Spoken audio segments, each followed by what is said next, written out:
Alright, I think we're back.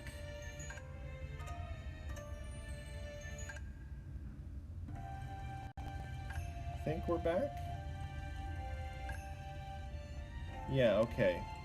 Chat, let me know if,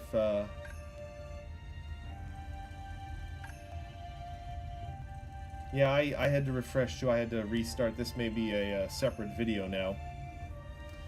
Anyway, just looking at your question in the chat. So if you're back, I'm not entirely sure about that, Care Bear. It may depend on that code you get. So, I actually have had it on my to-do list for a while. It would probably be worth your while to go into that, where is it? Just gonna go back here. Going to your issue transfer number thing, getting the code and keeping it somewhere safe, maybe in 2 places, and make sure you get it right, just in the event, because you'd hate to lose all your progress. So back to where we're doing material. Now, down here you can just replay the openings, which are lovely little cutscenes. Servant records are where things get interesting. Every time your servant levels up, or gets a new bond level, or goes through something, they have like a little line or a cutscene or something. Not a video cutscene or anything, but here's where you can access them all again later, and it can be fun after you've spent all this time leveling the character, going back and watching all the things they say as they level up, as you ascend them, as you get the more bond levels, to see kind of their character progression. This is really just fluff. It doesn't have much gameplay relevance, but, you know, if you really like a character, this is where you go to get to know them better and to spend time with them. Alright, so that is everything, I think, from my room. Friends and following is sort of just the friendship menu, where you can, you know, check your friend things, you can do a search for someone, you can see who you're following currently, and you can organize it by different levels. You can take a look at the servants they have in their support screens.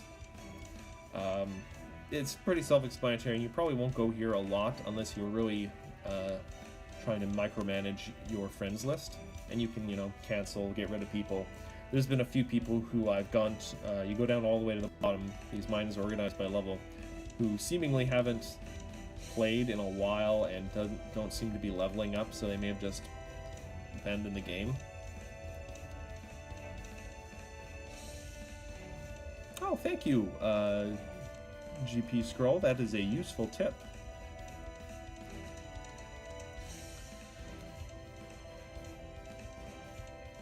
I won't get rid of you, Care Bear. We're in it for the long haul. It's nice to have someone I actually know who they are on my friend list. The shop is interesting. So, event items are specific to events, so I'm not going to really go into that. Burning. Burning is where you can take any doubles you have beyond 5, because once you have a 5 of a servant, the doubles aren't terribly useful. You can feed them to other servants of the same class, but I've heard that that's not terribly efficient in terms of the stuff, especially for these low-level ones, which are the ones you're getting the most of. So the best thing I can suggest to do is just burn them, and silver and upwards you'll get prisms for it.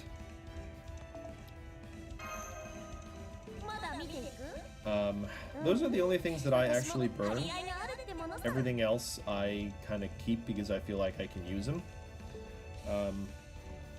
Now, exchanging mana prisms is where the shop is mostly about. There will be interesting items in here. Sorry, I was talking over Da Vinci there. For instance, you could get, if you have Saber, the original Artoria, you can buy a Spiritron dress, which is a thing you can then use materials to create, which will, in this case, I think turns her sword invisible, because in lore, to conceal her identity as King Arthur, Artoria often casts a spell, Invisible Air, on her sword, which makes her sword invisible. And if you want that effect in-game, you can spend 500 mana prisms to buy it. And then I think you still have to spend materials to actually create it. And then there are certain things that refresh every month once you deplete them, like these quick code openers, which I will explain maybe a little later. They are going to be restocking in 4 days. So if I really cared, I could buy more, but I don't use these as much as I should. And they show you under, like, in the middle, in the part here, how many you currently have. And then there's some more spiritual dresses. This thing here, this first thing that's grayed out, that's the thing that let me increase the bond level for Penth up to 11. So apparently it's going to be another year or change before they put another one in the shop. Below that, though, are the really useful things that I buy almost every month starting off. Are the summon tickets. You can buy 5 at the start of every month, and then you get for 40 prisms you can get 10 XP cards, and I think they have like 10 of those, so you can get like 100 XP cards or something in the first of the month, so that'll be like 400 prisms. And then there are Hero Crystals Star Fu and Hero Crystals Sun Fus, which are the silver rarity Fus. Now, I'm going to get explained to what Fus are as well. And below that, you have expand rare prisms, or pardon me, exchange rare prisms. Pardon me, I need a drink. Now, rare prisms are very hard to get. You can only usually get rare prisms by burning, I think, 4 or 5 star servants. It might just be 5 star. Which you almost never want to do, because usually you're trying to, max up their Noble Phantasm level. And you get them so rarely, but, it does happen.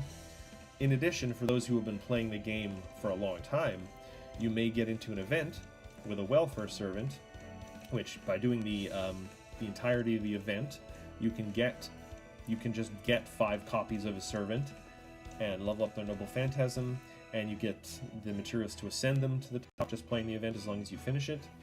But if you're going through this event the second time, there's literally no use for those usually, because you cannot bring 2 copies of the same servant into combat unless it's a support servant. So what they instituted was the rare prism thing, where you can exchange those now extra copies of the welfare servant for rare prisms. And rare prisms are pretty cool because they allow you to get pretty rare items, like you get a quest to unlock a mystic code. You get another one of these lanterns that allows you to increase bond level to 11. You get crystallized lore, which you usually have to beat an entire event to get one of, or do a challenge quest to get one of, and which you need to ascend your servant's skills to level 10. And there are the gold Fus, which are the only way to increase your hero's attack and defense, HP, past a certain level. And then you could be a crazy person and buy friend points.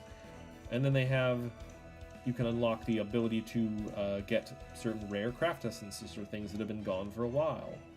Or trial quests, which are stories, or all sorts of cool stuff that you have missed. So, I'd love to do some of this stuff or get access to some of this stuff, but I haven't, in my entire time playing, have not gotten a single rare prism. They're just hard to get, so I don't spend a lot of time in here. And below that are like Expand Second Archive, which are just storage for stuff in your storage you don't want to look at. Exchange Saint Quartz Fragments, which are just what you get from weekly. Buying Saint Quartz if you want to actually pay a little bit for the game. And sell special essential materials. A lot of the stuff you won't come up very often, so, but it's there. Alright, what else? And then the summon, which is fairly straightforward. You have the event summons.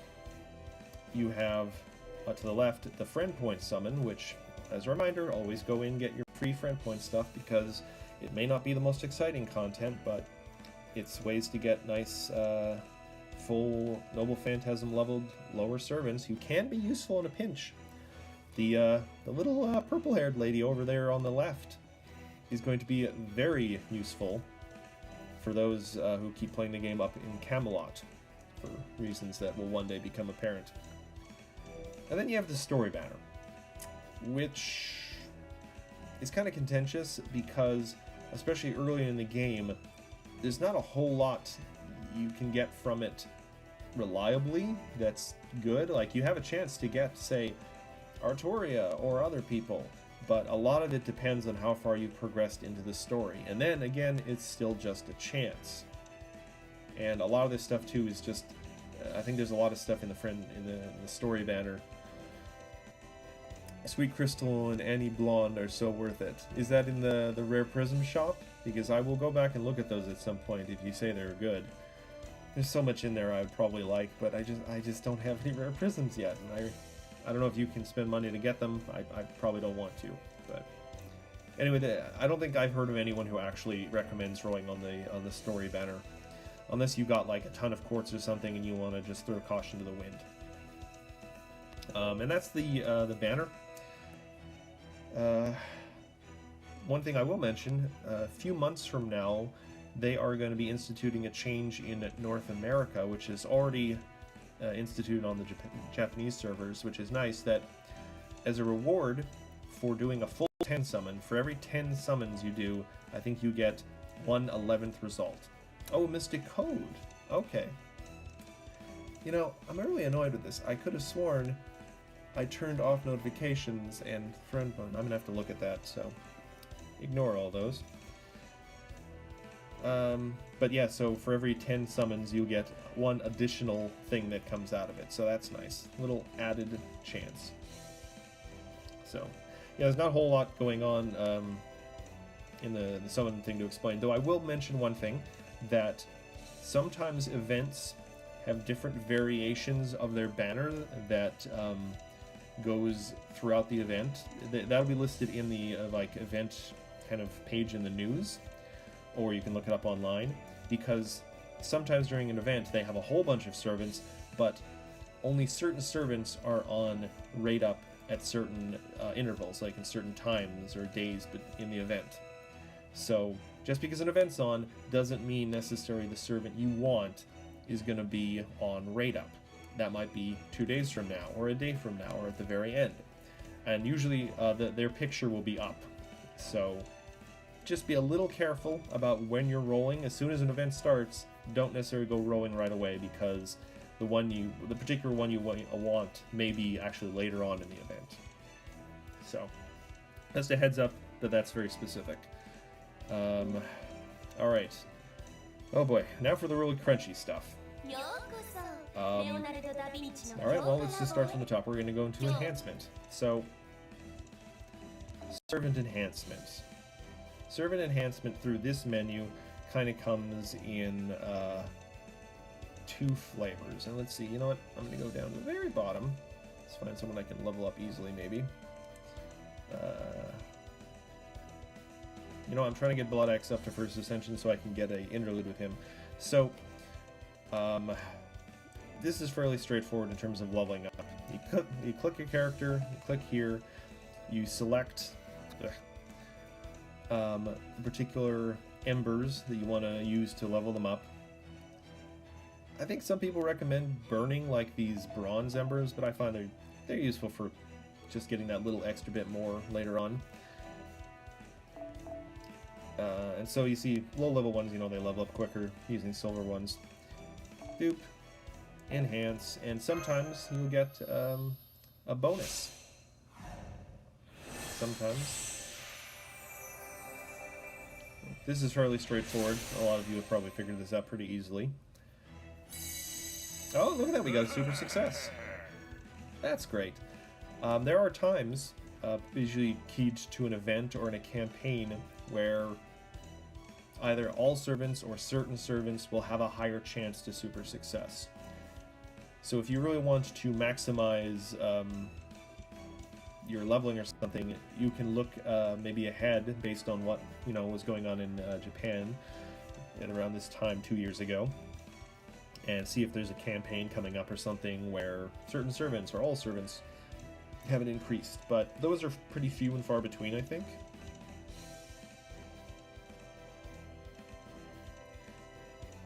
You know, GP scroll, that's fair. That's fair, especially since, you know, there may not be an event going on right now. The story banner might have some decent stuff to start, especially when you are starting and have almost nothing. Yeah, you might get lucky and get a super rare craft essence.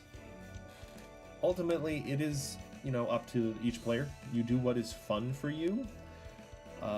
Like, some people gain a lot of satisfaction from saving and saving and planning and saving, and then doing it all in a very focused burst for rolls. But some people are in here just for the daily thrill of rolling on stuff. And you know what? You do you. I'm not going to shame anyone for doing anything that, ooh, is less efficient or, you know, not smart. Games exist for people to have fun. Yes, there can be the most efficient ways to do things, but at the end of the day, if you're having fun, things are working as intended. So, do what makes you happy, man. The world is a crazy place. Do what makes you happy, as long as you're not hurting anyone. Now, the one thing else I wanted to mention for these is the other thing you can do in the leveling up menu is utilize foods. Now, I'm just going to go back here. Okay, so let me see now. Alright, so over here on the right, where you can see Eric's stats, there's his HP and his attack. Now below that, you can see there's a 0 out of 1,000 under both of them. And that is the thing that foos level up. They are additional attack and defense. And bronze and silver foos can be used up to that 1,000 limit to upgrade them. Bronze ones obviously give you less than silver ones, but once you reach that 1,000 mark, you cannot use the bronze and silvers anymore, and then you get into the shaky territory of gold foos. And gold foos are hard to obtain. They are often rewards in events, or you can buy them in event shops for, there's usually only like 1 or 2 of each. And so leveling up past the 1,000 is quite a slow process. Gold foos obviously give you more, but they're so much rare it almost isn't significant. I think since the game started, just to give you an example, I have poured all my gold foos since I've been playing, and I've been doing a lot of events, all my gold foos into Penth, because she's just my favorite. Okay, yeah, so Penth is under 100,000. Under 50,000 now, so we're getting there. Oh, so funny, this is entirely tangential, but the funny thing, if you look at Penth's Final Ascension art here, for the longest time, I thought that foot she's grabbing was someone she was dragging, like a victim of hers that she had just beat the crap out of, but I just realized a while back that that's just her boot. She's just taken her boot off so she can soak her feet. And God, look at those abs. Jeez. Anyway, so yeah, gold foos are great. They're just rare and hard to get. So you don't have to worry about them too much because they won't come up much. And you can check how many foos you have for the different classes over here. So I do think it is important too, if you find you are using servants a lot, they're the ones you should probably give foos to, because then you'll be getting the most bang for your buck. I think that's everything in terms of servant enhancement, other than the fact that once you reach, let's go back to Eric real quick. Oh, no. Anyone will do. Once you reach the level cap, then it becomes a matter of ascending characters. Now, once you get to a max level cap, over here in this kind of blank square on the right, the Ascension button will appear. And Ascension takes some materials, I think statues or pieces often, that you just acquire through doing quests and through events. And then that will often upgrade the art on your character's card and will raise their level cap. and you can ascend characters normally 4 times. Sometimes the art doesn't change on the 3rd one, changes on the 4th one. It kind of varies, I think, based on rarity. And after that, you get into Grail territory, which...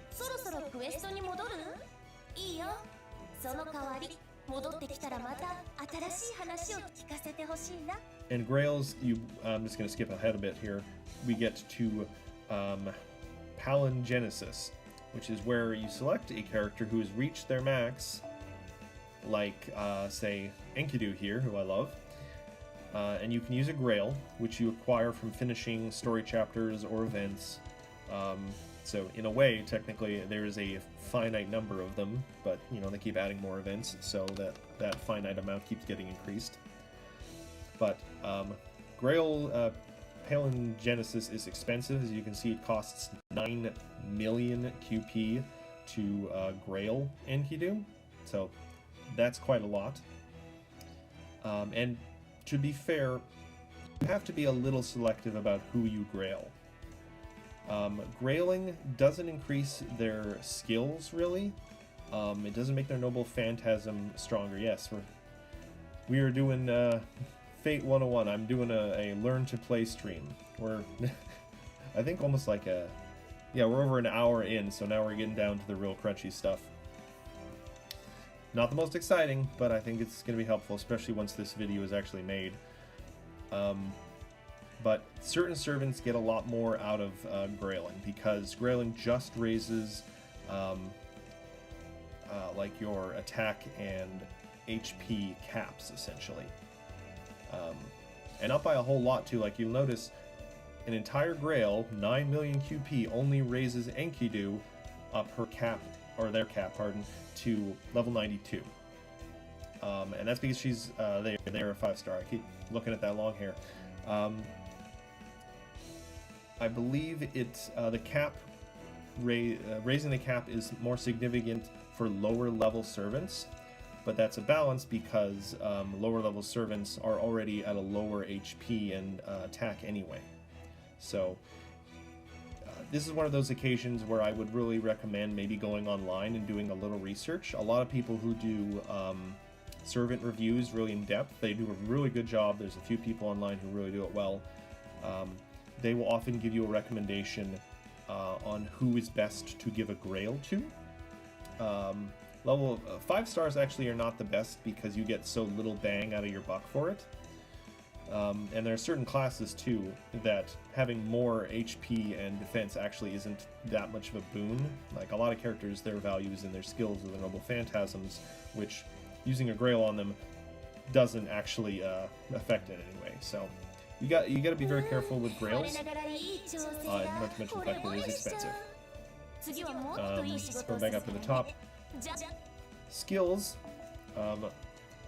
is also very important because all characters have their skills. Yes, I've read a lot of Rabbit's reviews. There's a lot of interesting information in there.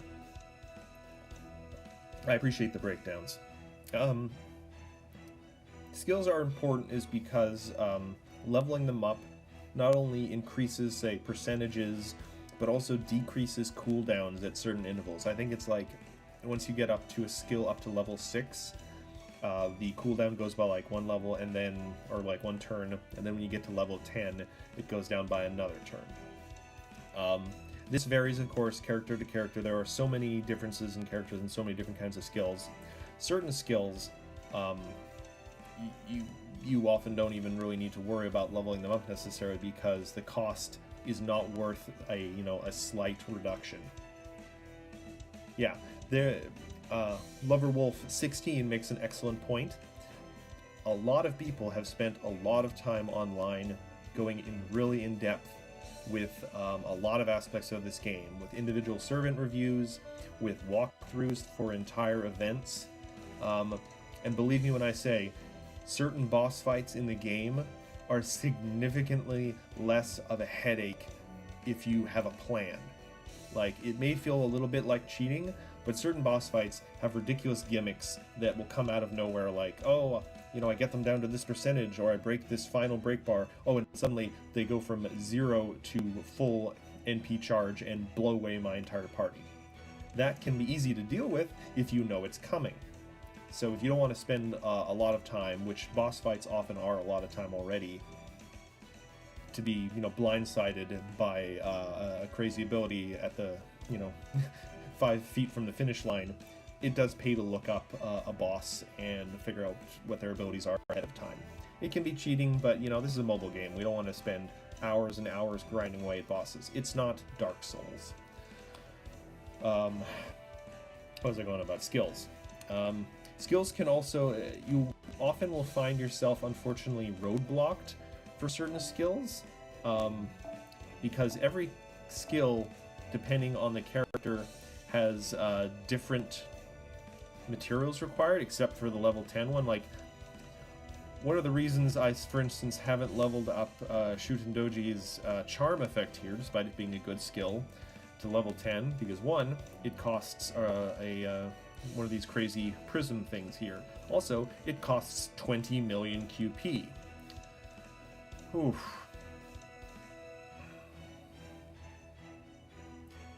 Japan certainly has its benefits because you're constantly getting just the new stuff. I don't know. I went with North America, and I'm too invested now to really change, and I don't want to go through all the content again. So, to each their own. I am not going to criticize anyone who wants to play on the Japanese server.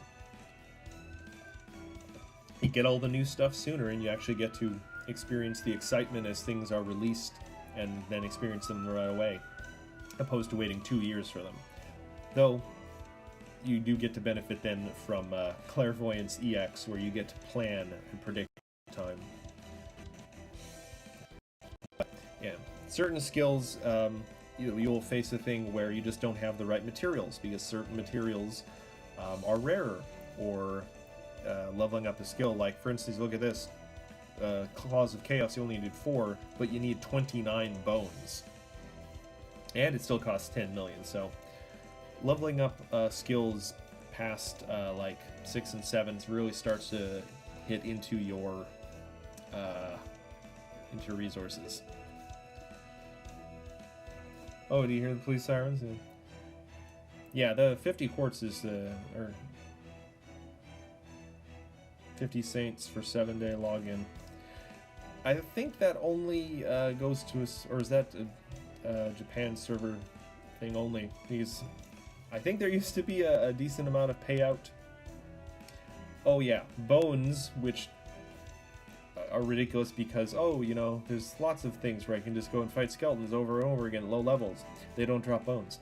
Why do skeletons not drop bones? Why? It doesn't make any sense. What are you if not bones? So yeah, skills, take your time, consider what skills you use the most of and which are most useful, and how much leveling them up actually gets you. Again, servant reviews online can be very helpful for this. They often give you sort of a priority list in terms of which ones you should level up first. Of course, that is their own recommendation, but a lot of these people have been playing the game for quite a while. Yeah, spinal fluids also I don't like thinking about because of the implications of what they are. And now for the complicated one, craft essences. So, oh look, there's not a whole lot of craft essences because I've filtered it. So, oh boy, you end up by playing this game with a lot of craft essences. Now, craft essences are varied, and there are a bazillion different types. And I'm not going to go through all of them. A lot of them are pretty self-explanatory when you read the effects. But I'm going to do an example here of just one. Let's see. One that I like using a lot is, where is it? Recently. Bitter and Sweet, for instance, which sadly I was only able to get one copy of. Now, craft essences are divided into kind of two sections. There is the status up here, where it shows how much it increases your HP and how much it increases your attack. That's pretty obvious. And the cost, and costs are pretty standard depending on the rarity. 5 stars are 12. Now, the skill below is where craft essences really start differentiating themselves. For instance, Bittersweet here applies Invincible 2 times and increases NP strength by 25% for yourself. So, this can be useful on characters that you feel like you're going to be using their NP a lot.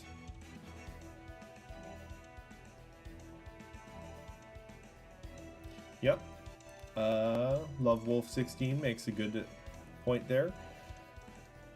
If you really want to, you know, efficiency your time, you know, daily stuff can be important. Also gets you familiar with the game and with how your servants work. But back to what I was saying. Invincible 2 times is nice because it can actually turn characters who most of the time can be kind of squishy, like Berserkers, for instance, who don't have any sort of defensive skills, like Penthesilea, into slightly more tanky, because no matter how powerful the hit is, they can just take 2 hits and take no damage. But then that goes away for the rest of the battle. Now, the important thing about this one, too, is that I have only 1 copy of this. If I had 4 more additional copies, I could do what's called max limit breaking it. Yeah. I'm going to just kind of demonstrate with a low-level craft essence here. Okay, so this is just a bronze one, 2 stars, not very good. You're probably never going to equip this on a servant unless you have nothing else, which might be happening at lower levels. So, it only adds 150 to attack. So what we're going to do is we're going to enhance it. We're going to go to the menu here, and we are going to select, specifically, 4 other copies of it at level 1. Now you see, it shows you what exactly is going to be the increase here. It's going to increase the attack stat to 201, but most importantly, by combining it with 4 other copies of itself, it is going to add these 4 stars here and increase the level cap by like 40. So we're going to go up to 55. So we're going to do that.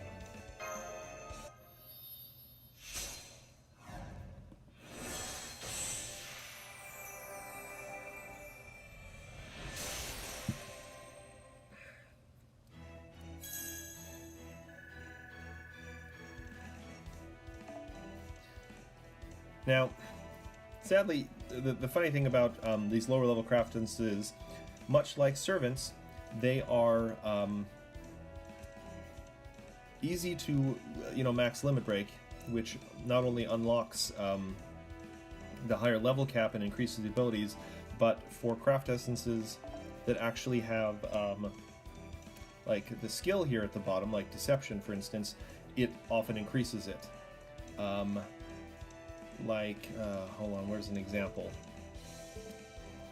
I'll use the classic example. Nope, that's the wrong button, sorry. I always accidentally get out of these menus more. The classic example here is Kaleidoscope. Now, Kaleidoscope is a kind of very well-known and a staple craft essence if you can get it. It's quite rare, it's a 5-star, and doesn't show up very often, but it is quite good. It gives a nice little boost to attack there, but the real benefit of it, as you can see in the skills below, is that it starts your servant with an 80% charge. Now, if you were to max limit break it, not only would that increase the level cap and thus increase how much it will increase the attack if you keep leveling it up, it will change the effect at the bottom to your NP starting at 100% charge, so you can shoot off your ultimate ability right away, which can be very useful for boss fights if you want to use, say, a Berserker right away before they have a chance to be overwhelmed by boss's overwhelming damage. The problem being, of course, that you would then have to get 4 other copies of Kaleidoscope, which is entirely random. So, do what you can. Events will often give you certain craft essences that you can get all the copies of just through rolling or something. Like, for instance, this one I like. Frost Bear, or Frost Fighting Bear. This was part of an event where, as you got points for doing the event, you got more copies of this. And eventually, I got all 5 copies of it, which was very nice. I'm able to max limit break it. And this one can be quite useful because it can apply Ignore Invincible and Buster cards. So if you have a boss whose gimmick is that they have Invincible up a lot, you can just keep hitting them with this Buster Servant who doesn't care about Invincible. It's very nice.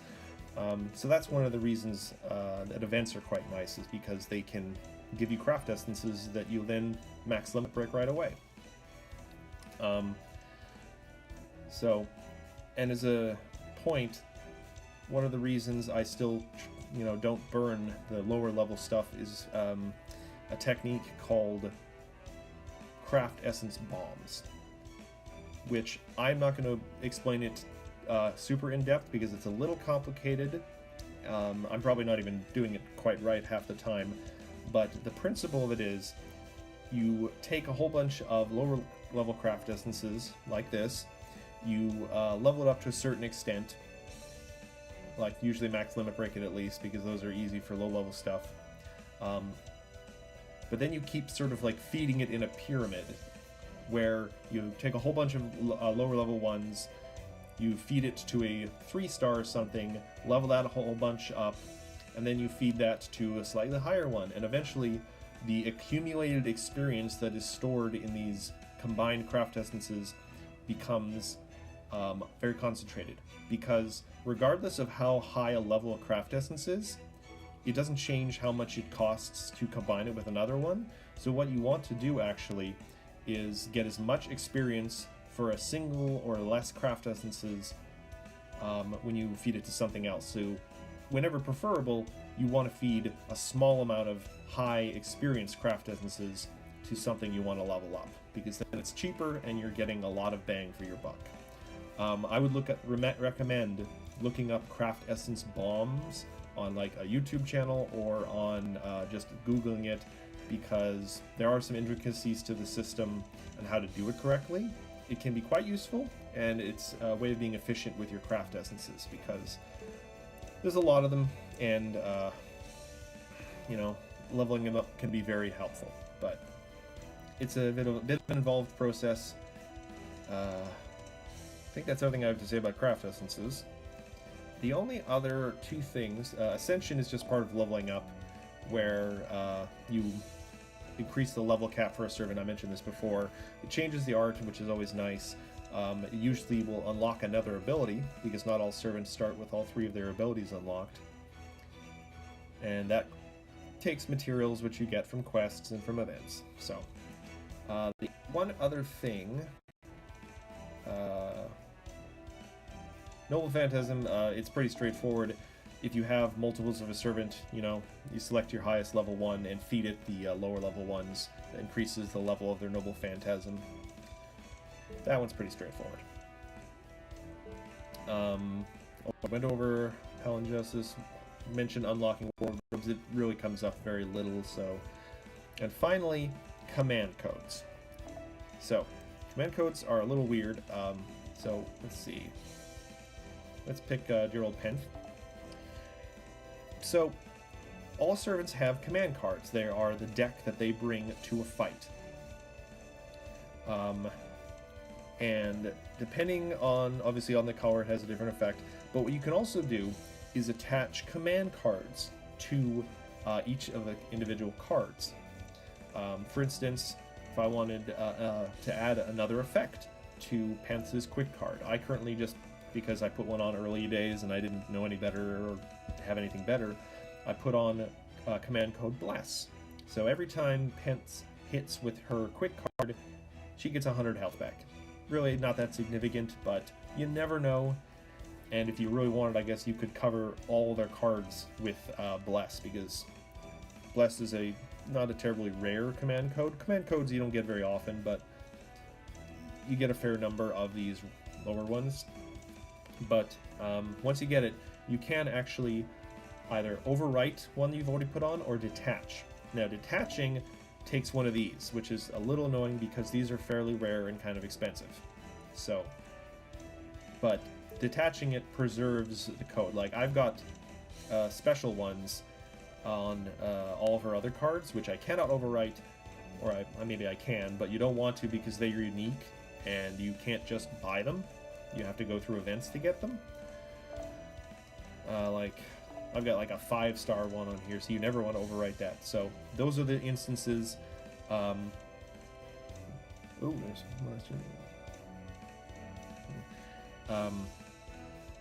those are the instances where you actually do want to use detach. And much like craft essences, these add additional effects to abilities your hero already has, or pardon me, to attacks your hero already has. Like this one applies 20% special attack servant effect to the engraved card, so only really works on bosses. If they are servants, sometimes they're not. Servants with the power of star are immune to special attack, so power of star and like earth and star and sky attributes I'm not going to go into because that's very, very crunchy and doesn't come up a lot. So, but just to give you an example, if I wanted to put a better command code on Penth's card, I would go to overwrite, and then it takes me to all the command codes that I have earned. Now, at the bottom you may recognize some of these from the friend point captcha. A lot of them are very specific, like special 5% against beasts, which could be useful, but very specific to the situation you're in. Then we start getting up to the 3 stars and higher, which you get from events. And so we got like increased critical strength by 10%, which could be quite good on a crit servant. Apply sure hit to the engraved card. Or inflict curse to a single enemy attacking with the engraved card. Some of these can be quite good. You do probably want to try and synergize them with abilities or just the style. Yeah, that's a good way of putting it, actually, GP Scroll. The craft essences for your face cards. It's funny, these two feel like they have interesting synergy, but obviously this one has a limited availability, like it only works one time every 2 turns. But it would increase this healing that this one does by a little bit.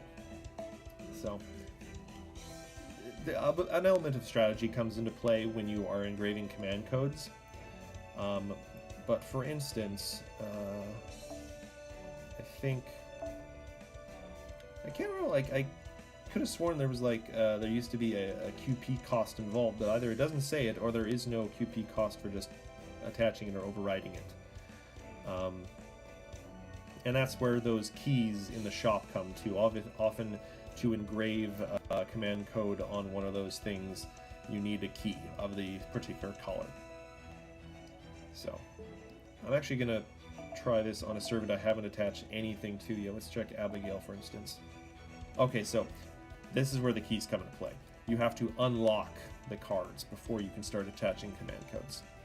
So, that's what the keys are. I haven't done this in a long time, so I couldn't remember it very well. Excuse me for a second, I need a glass of water. Alright. And that is mostly... Alright, that's everything through the enhancement screen, essentially. Other than very specific things to specific characters.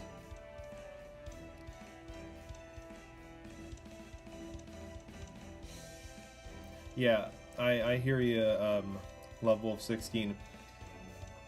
Much like a few other kind of mobile games, the game hits you with a lot when you first start. It's kind of unfortunate, and it can be a bit of a turn-off too, in terms of overwhelming. You just think, oh, I'm never going to get this. I think I tried Azure Lane, and I gave up pretty quick because I couldn't understand what the hell half the things I was doing were doing. Now, this is the last menu we're probably going to go over, the formation. And this is fairly simple. Spirit Origin List just gives you the full listing of all your servants, where you can look at all their profiles, and you can look at your craft essence, your command codes, without, you know, oh, do you want to enhance this? No, I just want to look at them. This is where you go to look at them. Second Archive is where you can send things that you don't want cluttering up your screen. Like, I think the only thing I've actually sent to my second archive are a bunch of the Valentine CEs, because I didn't want to burn them, and they were sweet, but they don't actually serve much of a purpose outside of the Valentine's event. Um, Now, the support setup is not going to be that relevant for people who are just starting out, unless you are really, you know, the person who is on your support list, and they want to put your thing in their party for some reason, like bond level raising, or they want to start giving you more friend points as well. Mostly, once you start getting high level servants, or if you happen to get like a really rare servant, you can put it in your support list, and you can put a craft distance on them, and then this is what appears in other people's support lists who are your friends or not your friends. Then they can't use the Noble Phantasm. They give you a bunch of slots. They give you an extra class, Saber, Archer, Lancer, Rider, etc., etc., and then the kind of all-encompassing one where you can put MASH. And you can also set one of your support setups to event. I still actually haven't figured this out, whether or not this is now the only thing you can get, or just people who search for events, or it just tags it as events. Sometimes I get a little confused about it, but this is not going to be that helpful for people just starting out.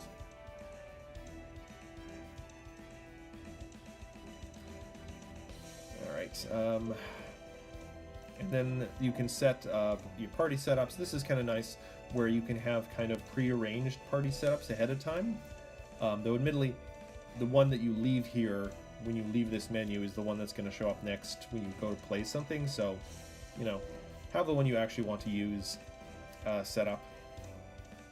And here's also, this is probably going to be one of the last things we need to cover, is the master equipped, the Mystic Codes, which is down here in the very bottom left of the screen. Now, some of these are actually unlockable in the Chaldea Gate. I think they take a fair amount of AP to do, and they might be a little higher level too, but you can unlock Mystic Codes, which are master abilities, which you can use in combat. There are 3 of them, and they have cooldowns, but they have a variety of effects. I really liked the basic one for a while, where like you can heal an ally, you can raise up one ally's attack, and you can evade, which can be very useful. But those are very basic abilities. This one is much more the common one that I see a lot of people using in more challenging quests, because it's got a stun, which is very useful, especially if you need to just stall out one more turn before the boss, you know, smashes you into dust. And it has Order Change, which is a very rare ability which allows you to switch out members from your back and front line, which can provide some very interesting tactical flexibility. You just want to start stacking all sorts of crazy abilities. Then there's other ones that some of them are good, some of them are not great. Some of them, like this one, you get unlocked by just progressing through the story. This one I really like. You get from the Benny Enma event, the Sparrows Inn, which was a really fun event for me. I actually leveled this one all the way up. This one is focused a lot on Noble Phantasm. This one increases the strength, this one increases the charge, and this one increases max HP for a turn. So it's useful, not the most tactically flexible, but I really like it, and I really like the appearance, and she's smiling, which is nice. I think that might be almost it, essentially. If anyone has any questions, please put them in the chat right away. I'm going to linger for a bit in case anyone has any questions. But other than that, I think we may have gone through almost everything. Let's see. I'm trying to think if there's anything I said I would cover but I didn't, because I hate to do that.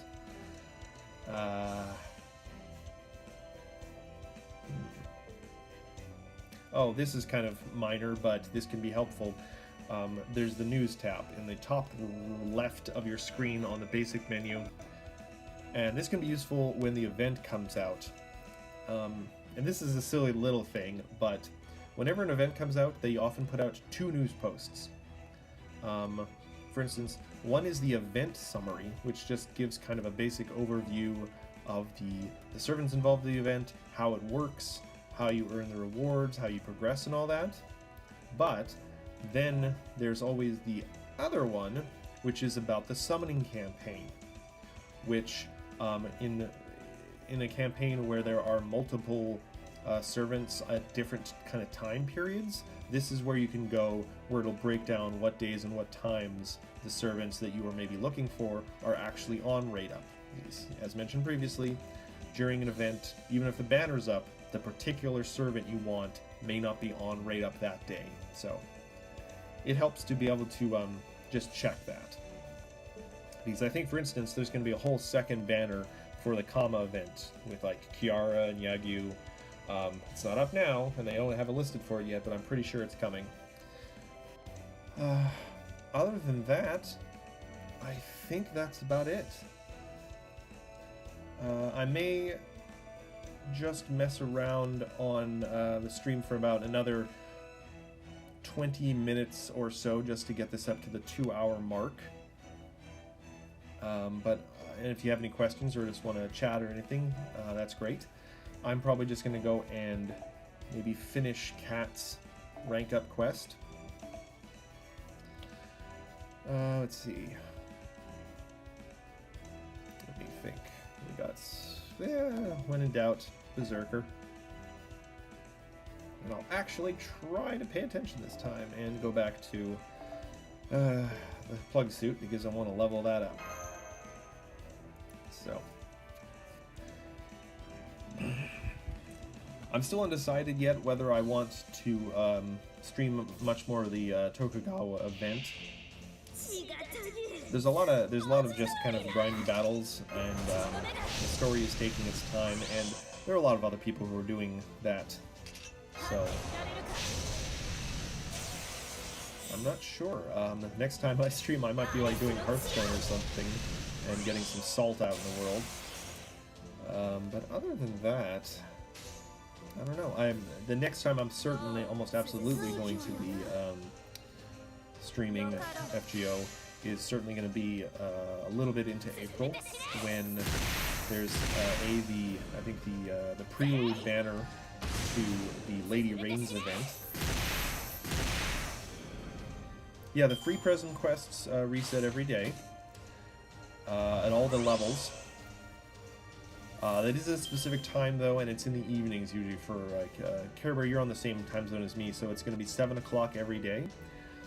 And so not only do the quests reset, so you can earn that first time completed Prism bonus, but they will switch out the classes for the first 2 kinds of quests. The treasure chambers are always riders. Always casters, so you always want a rider for that. But other than that, yeah, they reset every day. So, though, I should point out that doing the Prism quests every day can be a little expensive in terms of AP. Like, the top rarity and top difficulty ones are like 40 AP. So just doing the 3 top ones, getting you 12 prisms, is 120 AP. So if you're just, logging in after work to do it, that's going to probably be most of your AP, even at a high level account, gone right there. So, admittedly, it's not going to reset again until 7 o'clock the next day. So, AP management is important. Alright. Let me think here. Boop, boop, boop.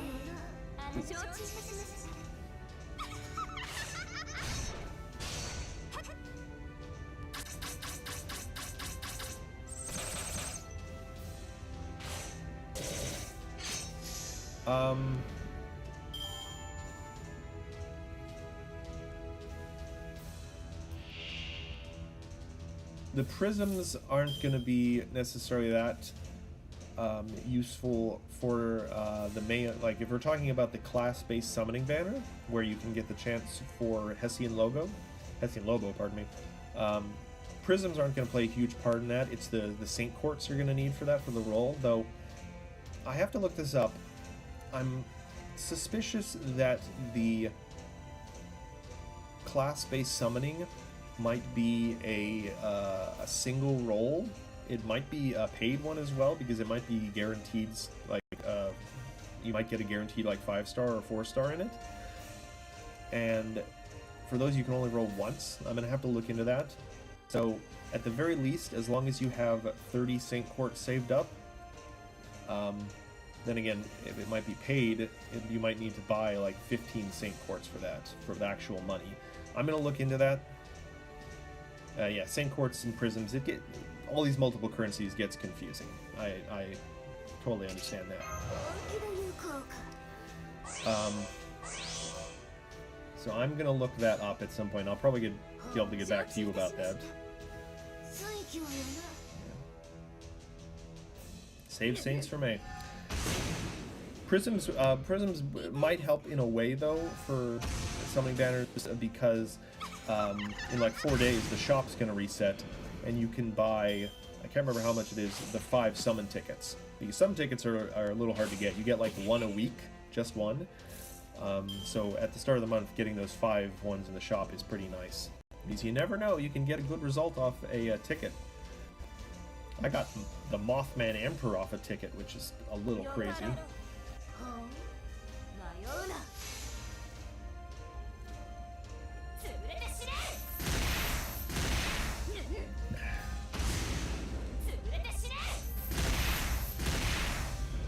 Alright.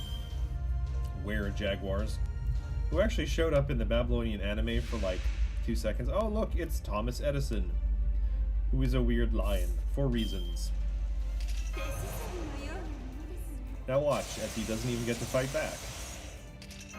I'm about to hit him with 2 noble phantasms.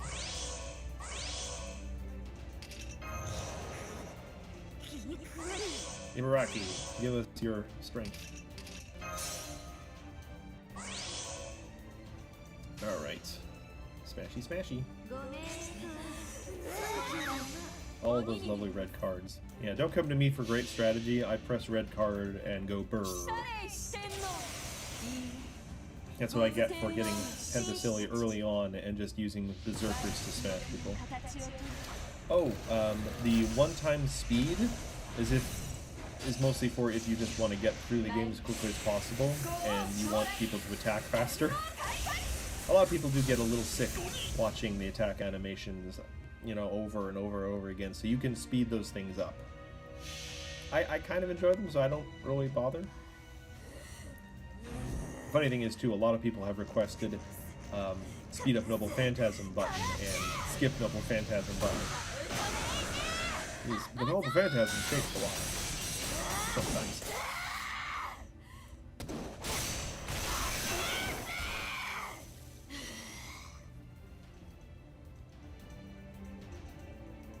Or were you asking why I only have it at one-time speed?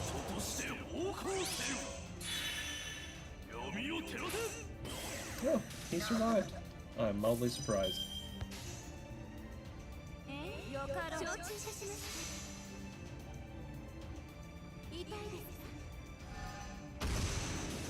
Also, there's the option that you can turn on that when you select skills, it doesn't show you the effect. I don't know, I enjoy looking at the game stuff. I'm not super concerned with speeding through the content. I know that would probably be a pretty common thing for people streaming the game and everything, but you know, I like it this way. And I'm not super into the grind and the farming necessarily, so I completely understand why people will set it to that. Yeah, let's go Gilgamesh. Gilgamesh is always useful.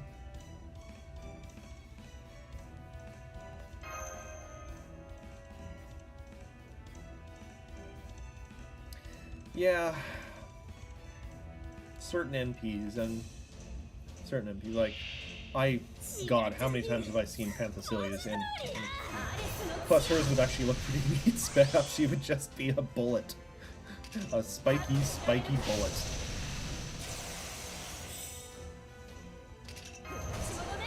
And I don't have the skill skip option turned on because I often take in support servants who I have no idea what their abilities are. So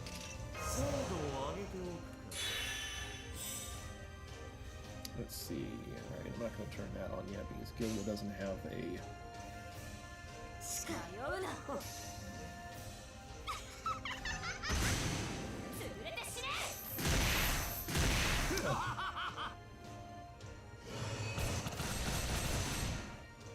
Oh. You might have to refresh, Caribou. My Twitch screen is still showing stuff happening.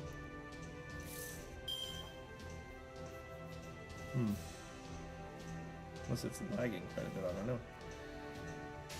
Alright, let's try and get dear old Gilgamesh turn on this thing so it gets more gain. Boop. So just to explain, I'm gonna put a noble arts card first, so all the hits from Gilga's quick card will generate a little more MP than usual, and then end with a 1.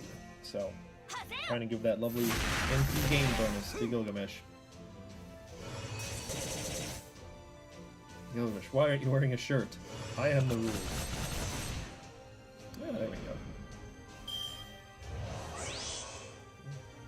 Sorry for anyone turning in just now. We're just kind of winding down at the end of the stream. Having gone through all my lovely tutorial stuff.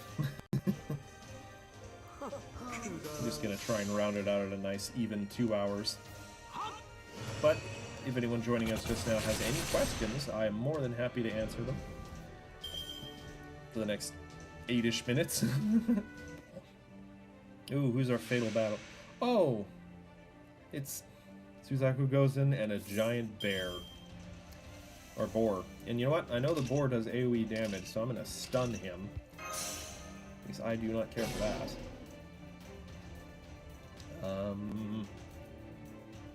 Turn on Interaki's defensive buff. I'm not paying attention, I should have done that earlier. Yeah, I'm gonna heal her as well. And turn on these two.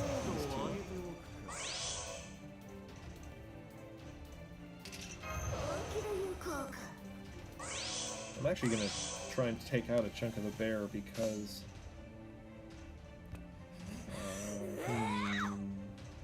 I want to switch chain. I always get concerned about big monsters with AoE attacks when I have multiple berserkers on the field. I've learned that from a few bosses that just all their attacks are AoE, and I found that really annoying. I mean, it's a balance thing. They need bosses to hit everyone, otherwise they'll be super easy to kill. Now, usually I would have liked to prefer and wait for Penthesilia's Buster buff to become available again, but that's not happening for another 2 turns. And she did okay.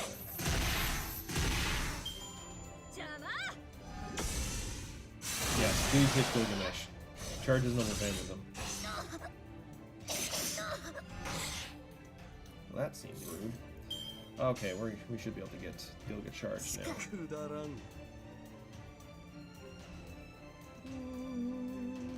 You know what? I think this will be fine.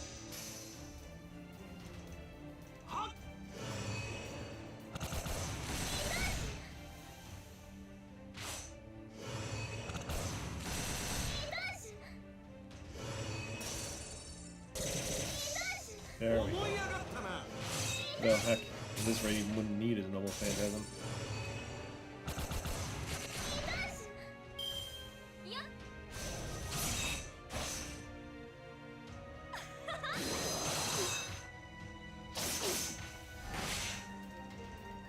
Certainly has acrobatic moves, doesn't she?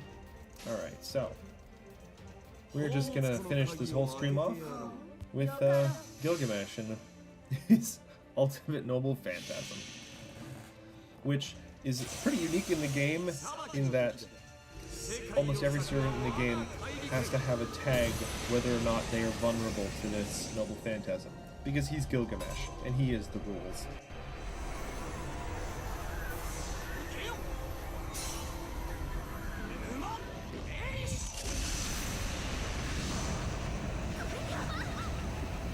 I'd like to point out, he did 165 damage to her with an AoE Noble Phantasm. Yes, he is Gilgamesh.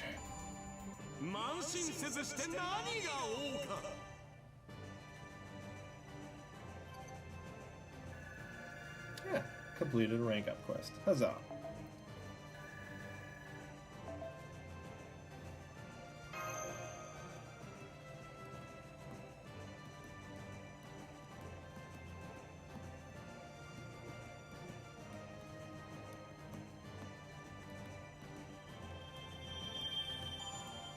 Quartz, and Cat's skill has leveled up.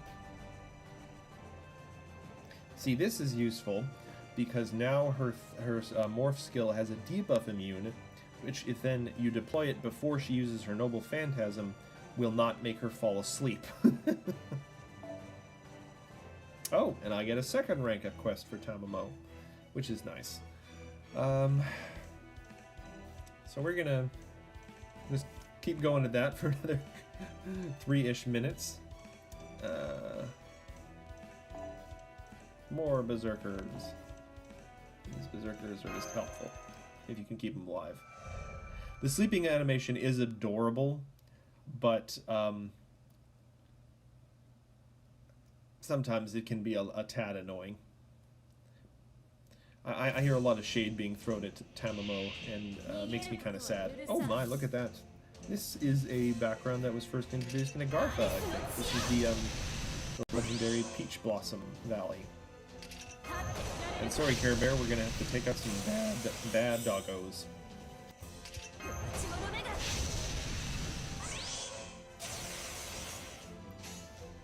Poop, poop, poop.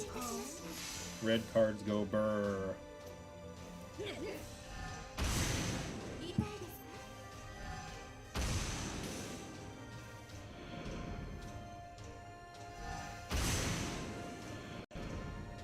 I feel like I do a bit of a disservice to Ibaraki whenever I bring her out.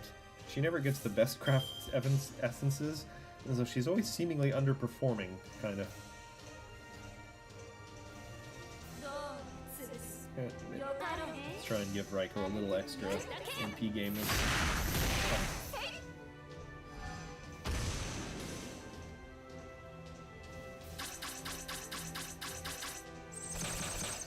Yeah, we're getting there. Sorry, Care Bear.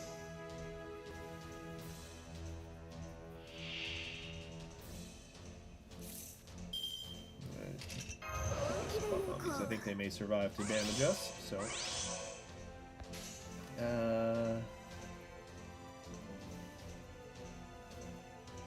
let us try this. Maybe get a little extra MP game on a overkill.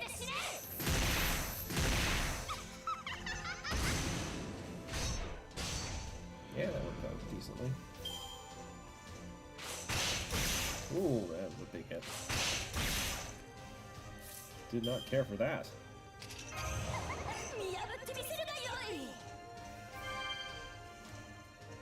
Much appreciated, Care Bear. Friend points makes the dream. I don't know what's coming in the third wave. I could use a Noble Phantasm now, but...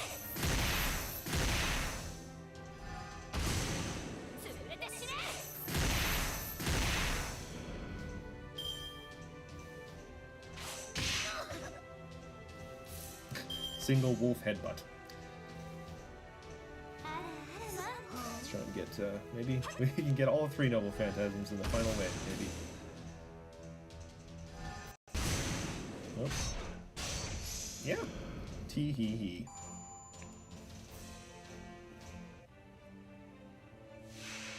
Ooh, a Chimera. Alright. All the buffs. And we're going to show off, this will be probably the final bit of stuff we do today, so we're going to also show off Ibaraki's Noble Phantasm. Hopefully that'll be a little fun. Alright, we're just going to go triple Noble Phantasm. Raiko's, Ibaraki's, and...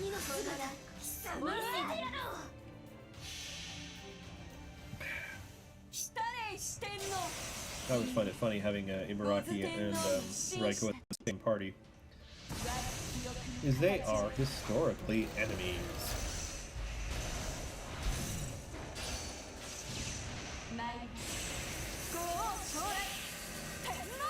You know, I like Reiko's Noble Phantasm. I feel it's done a bit of a disservice with just the black background. I don't know. Alright, what do you got for us, Ibaraki?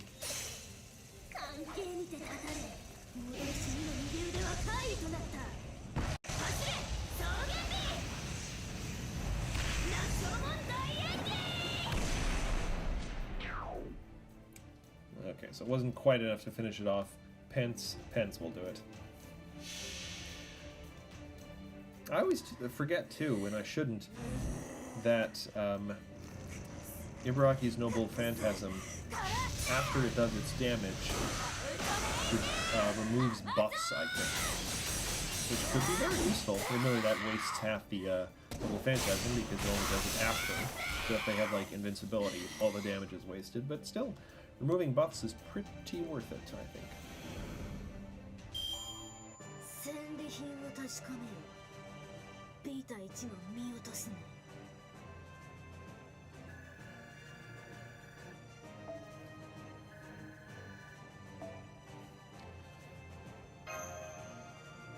Alright, well, we have been going for a little over 2 hours now, so anyone who has stuck out the the entire length of the stream, thank you very much.